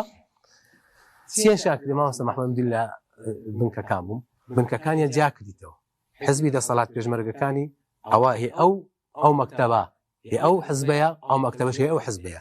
ئەگە لێرە دەنگ لێت حزبەکەی خۆی دزانی ئەوە هێ خۆتی دەنجی پێنەدا ئەگە لەو قوتابخانەیەژنی ئەو ئەگە تێکەل بۆ پێکە بزر باش ئێستا خۆ لە دەنگدانی گشتی ئەو بابەتە نیە کە جیاکرا بزانین ئەزم مەبەستم ئەوەیە ئەو فشارە لەسەر هاوڵاتیان نییە مەدەنی لەسەر مەدەنی نییە کەسیش نازانین دەنگ بەچێ دەدەین قەنەعەتکە ئەو دنیا هێزە ئەمنیەکان کە دەنجان نزیکەی زیاتر لە 20,000 ینی بە دەنجی سوتا و دەنجی ناڕازی و ئەوانە هەموو دەنجیان نەداوە بەو دەسەڵاتی یانیوانە فەسڵ دەکرێت هەموو خەڵک زانی نەخێر ئەنە خەڵک ترسەکە زۆردا لە خۆ دروست دەکات وازان قەنەعەت نەخێ هیچ ئەو ترسەی ناوێ ئەو فشارە لەسەر هاوڵاتیانە بۆیە پێویستە خەڵک زۆر بێمنەتانە زۆر ئازایانە زۆر ئازادانە بزە سەر سوکانی دەدا ئەو نوێرە ڕاستەقینەی خۆیان هەیە دەیانوێت دەنجی پێ بدەن دەنجی پێ بدەن نەک لە دەسەڵات لە هەڕەشەکان ئەوەکان کەس نازانی دەنگت بەچێدا و دەچی دوای پشت کابینێ و هەر خۆت خوای گەورە تێدا ئاگاداری خۆبولیش نەکە کەس لەگەلت بێت مەسم بۆ یان تهدید بکەن ئەوە کرد بکات باش بۆ ئێمە ئینشەڵا گەشتبینین ئینشەڵا دەنجی باش دێت باش لەوەی وان دەست پێ بکەم بە گەشتبینی لە ڕابردوو ئەو هەڵمەتی هەڵبژاردن بووە و دیداری خەڵکت هەبووە لە ناو خەڵکیدا بووی یعنی ئەو شایدی بدەین وەک جەنابەت هەم کۆمەڵ بە تایبەتمەندتر جەنابەت پێشتری شەروە بووە یعنی تێکەڵاوی خەڵک و دیتنی خەڵک بەو شێوازە بە ئومێد هەبی بەوەی کە گۆڕانکاری دروست دەبی واللهی من لە سەرەتاش گوتم ئەگەر خەڵک بە ئینسافەوە تەماشای جوهدی کۆمەڵ بکە کۆمەڵ بە گشتی بەڕاستی دەبێت تەقدیر بکرێ دەبێت تەعویز بکرێ بەو مانایی کە ینی پاڵپشتێکی زۆر باشی بکرێ لە مقابلیشدا تەماشە دەکەین وەکو دەسەڵات خۆی هاوڵاتیان دەبێ بزانن دەسەڵات لۆچیە دەسەڵات بۆچیە دەسەڵات ئەوەیە بە کەلێک چەند شتێکت بێ یەک ئەو میلەتە مادام زۆرینەی موسڵمانە ئەم دەسەڵاتە بە کەلێک دینی ئەو خەڵکە نایە لە خەمی دینی خەڵکدا نییە یعنی برێ وڵی کاکە مەدارسی دینی بکاتەوە مەساجد بکاتەوە مزگەوت بکاتەوە بە نمونە چەنددار جارزانی و مانە بیستمانە ئەگەر خێرخوازێک بێ مزگەوتەچی بکاتەوە سەد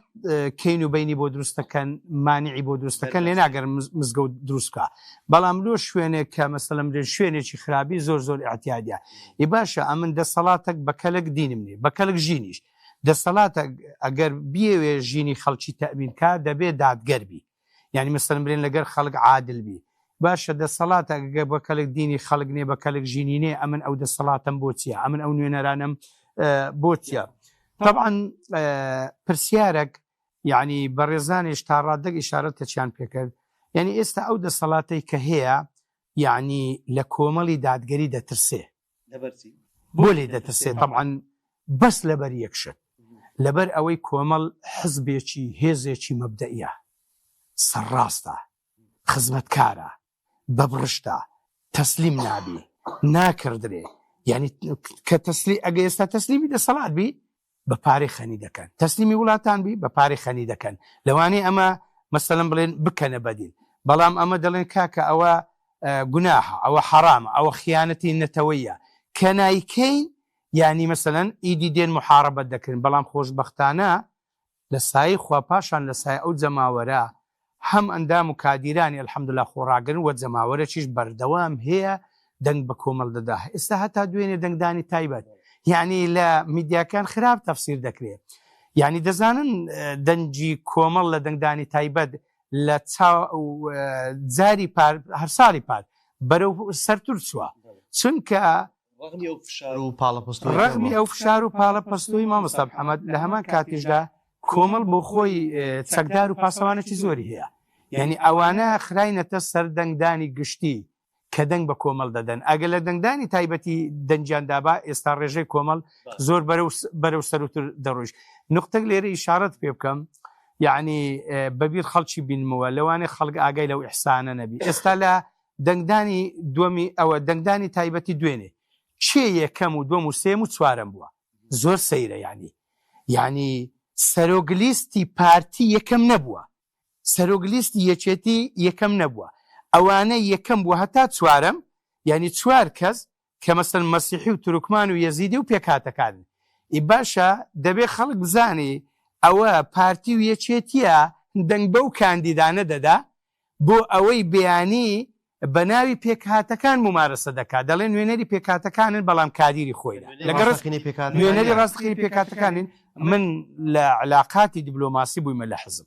زۆر لەگەڵ حزبە مەسیحیەکان دانیشتیم لەگەڵ حزبە تورکمانەکان بەینمان خۆشە تورکمانەکانیش خەڵکێک بە نوێنەری خۆیان نازانن و مەسیحیەکانیش خەڵکێک بە نوێنەری خۆیان نازانن بڕوادەکەی مامۆستا محەممەد مەسیحیەکانم لەگەڵیان دانیشتم هاواریان لێ هەستاوە گلەیانە بۆ گوتویانە عنکاوە لە سەردەمی حزبی بەعس لە هەفتاکان و هەشتاکان ئەخلاقی تێدا بووە وابووە ئەو منەزەماتی تێدا نەبووە بەڵام ئێستا منەزەمات دێنن ئێستا مەسەڵەن بەشێشتی خراپی تێدا مەسەڵەن مرێن زەڕع دەکەن ئیدی لەبەر ئەوەی کۆمەڵ حزبەکی هێزەکی مەبدەئیە بەڕاستی لی دەترسێت لە وەختی هەڵمەتەکانی هەڵبژاردن تەماشە دەکەی مامۆستانی شارەتەکییان بە هەندێک شت کرد ئەم بە نمونە بین بۆ ئەمن ئێستا بڕۆ تەماشای پێش ماڵمانکە لە تەنش ماڵمان بۆ ڕێک شکایە بۆڕی ئاوێش کاوە دەڕۆژ یا تا 12 ڕۆژە چەند جار تەلەفۆنم لۆ لایەنی پەیوەندیدار کردیا کورە کاکە چاوەکەم وەرن ئەو ئاوە حیفە بە هەدەر بڕوە ئاوێکی سپی تەسیری لە شوێنان دەکا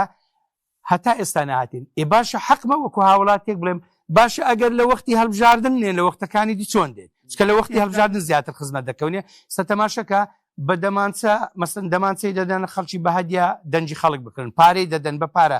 یعنی هاوڵاتی یعنی بۆ هاوڵاتی حیفە دەنجی خۆی بە پارە بفرۆشێت چکە ئەوەش جۆرەکە لە کۆیلاتی یعنی کەسێک بە پارە بە 50,000 یعنی ئەوەی خۆی بفرۆشی واتە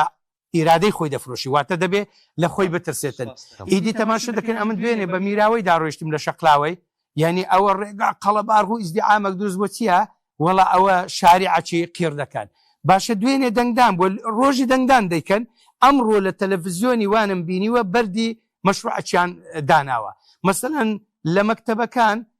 حوتڵەی سەیفی هەیە لە عوتڵەکەی ئەو قوتابیانە ئیزنی ماڵێ دەدەنەوە هەتا هاوینە هەتا عوتڵەیە ناچن مەکتەبی سبووکەن کاتە کە مەکتەب دادێ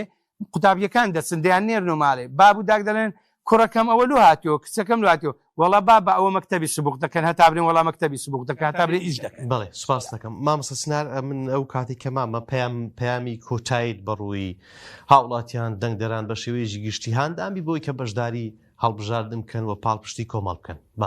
بەڵێ پەیامی کۆتایم ئەوەیە بۆ خەڵکەوە سبەینێ بە گەرموگوڕی بچن بۆ دەنگدان و خەمساردیتیانەکەن و خۆی کاتەکەی بڵێن زۆربەی خەڵکەکان قوتابخانەکان نزیک ماڵ خۆیانە دەدەقەیەکت پێچێت چارەکبانی و ساعتێکش پێ بچێتی دەنگەکەی خۆ پاشان پشوشە دەوام بژنیە و زۆربەی خەڵک لە ماڵەوێ ئەتوانن شتێکی ئاسانە زۆر زەحمەت نیە بۆ خۆت بۆ 4 ساڵی داهاتوت وەکو بڵێ چارەنووسی خۆ دیاری ئەەکەی پاشانش بۆ خەڵکەی کەوا دەنگ نادەن و بە تەمانین دەنگ بدەن پێ خاستن و خەڵکی خۆی بە دیندا ئەنێت و بە ملتەزم دانێت و بە تەمانێ دەنگ بدا ئەڵێم زۆربەی زانایانی سەردەم زانە معتەبەرەکان لەگەڵ ئەوەدانکەوە دەنگنەدان یعنی بڵێن پرۆسی دەنگدان پرۆسێکی پێویستە لە ئێستاکانەدا بۆەوەی کەوا بڵێن لایەنی هەڵبژێردرای خۆ دیاری بکەیت و لایەن ئەو کەسانە دیاری بکەیتەوە نوێنەرت بن و لە زیاتیت و بڕیارەکان بۆ بدەن و یاسات بۆ دەرکەن و چاودێری حکوومەتت بۆ بکەن و هەروەها داواشم لە خەڵکەوەیەکەوە زیاتر ئەولانە دڵسۆزانەی خۆیان هەڵبژێرن بەسێ چیتر ئەم 30 ساڵ ئەو لایەنی دەسەڵاتیان تاقی کردەوە چیتر دەنگیان پێ نەدەن و چیتر هەڵ نەخەڵەتێن بە یعنی وەکو بڵێ ئەو بانگەشە و ئەو قسە گەورانیان چکە گەر تو بێت و بە 30 ساڵ عقلت نێتەوە جێی خۆی هۆش نێتەوە جێی خۆی کەوا باش و خراپ لێ نەکەیتەوە کەواتە تۆش یعنی خەڵکەکەش کەسێکە دەستی لێشۆدراو نەکو چکە دەسەڵات ئەوی دەستمان لێشۆدوکەوە هیچ ئومێدێکی چاکبوون یانمان نیە بە هیچ شێوەیەک ئەوە شەیەکان هەر بە چاوبەستی خەڵکیە و داواکارشم لەوە خەڵکی کەوا خۆیان یەکلایی بکەنەوە نەکو خۆی بەدینە و لایەنێکە ئەلبانی هەڵبژێرێ دیسان بچێت و لایەنی دەسەڵات هەڵبژێرەکەوە لایەنێکە هەمومان بۆمان دەرکەوتەوە بە تەواوی ئەوێ دینی خەڵک تێک بدا ئەوێ ژیانی خەڵک تێک بدا بەڵکو لایەنەکانی تر هەڵبژێرن بە تایبەتی داواکارم کەوا لایەنی کۆمەڵی دادگەری هەڵبژێرن و ڕەنج بە خەسارمان نەکە. بەڵێ سوپاس دەکەم پێیان دووە لەگەڵ مامۆستا ئامۆژگاری دەسەڵات دەکەم کۆمەڵ بێ ئومێد نەکەن لە ئینتیخابات چونکە اقتراح و پێشنیاری زۆریان لەو دەکرێت نەوەک جەماوەڕەکەی دوایێ هەر بە ئینتیخابیش ڕازی نەبی ئەو یەک نەسیحەت شمێلە بۆ ئەندامان و لایەنگرانمان ئەو شۆکە دانەنیشن تەلەفۆنات بکەن و هەروەها خەڵکی دیکە ببیدان بینەوە ذەکر فإن ذکرى تنفع المؤمنین کە ئینتیخاب واجبێکی و شتێکی باشە نەسیحەتشم بۆ ئەو خەڵکە عامەیەکەوە هەندێک زەعەتا ئێستا دەنگی بە ئێمە نەداوە پێیان دەڵێن خوا شاهیدە ئێمە بۆ ئێوە دەچین بۆ خۆمان بەقەد یەک مسقال زەڕە ئیشمان بەو شوێنە نییە باریشمان گران دەبی ئەگەر لەبەر ئێوە نەبی ئەوڕشی لێ نادەینەوە خوای گەورە هەموو لایەک موفەقە مامۆستا وەلی ئەوەیە داوا لە فەرمانبەران موچەخۆران مامۆستایانی حازی دەکەم بەیانی بڕۆنە سەر سندوقەکانی دەنگدان بەس ئەوەی لەبیر نەکەم 50 موچیان خوددایە لە 2014 هەتا ئێستا نامعاناتێکی ناخۆشی بێموچەی دەژین داوا لە هاوڵاتیان دەکەم کەوا بەیانی بیستە سەر سندوقەکانی دەنگدان بەڵام دەست دەنگ بەو دەسەڵاتە نەدەن بە جۆرەها شێواز بازیان خستۆتی سەرشانە ژیانیان قورس کردوونە و هەروەها داوا لە دەنگدەران دەکەم کەوا بەڕاستی بچن سەر سندوقەکانی دەنگدان لە هاوڵاتیان بچن کەوا دەنگ بەو دەسەڵاتە نەدەن دەبین لە نەخۆشخانەکان تەستە دا و دەرمان نیە نەخۆشەکان ببینە ئەوی ناچان ببینە نەخۆش ئاهلیەکان و تایبەتەکان بە پارە و پولێکی زۆرەوە بۆیە خەڵک وشیار بین دەنگ بدات یاخود پاشگیری کەسی باش بکات بە تایبەتی کۆمەڵی دادگەریکەوە حزبێکی ڕاستەقینە نوێنەی ڕاستەقینە. سوپاسان دەکەم کە لەم دیدارە تایبەتە لەگەڵم بوون سوپاس بۆیە بەڕێز و خۆشەویستان سوپاسی هاوکارانم دەکەم تا دیدارێکی دیکە بەخوای گەورەتان دەسپێرم والسلام عليكم ورحمة الله وبركاته.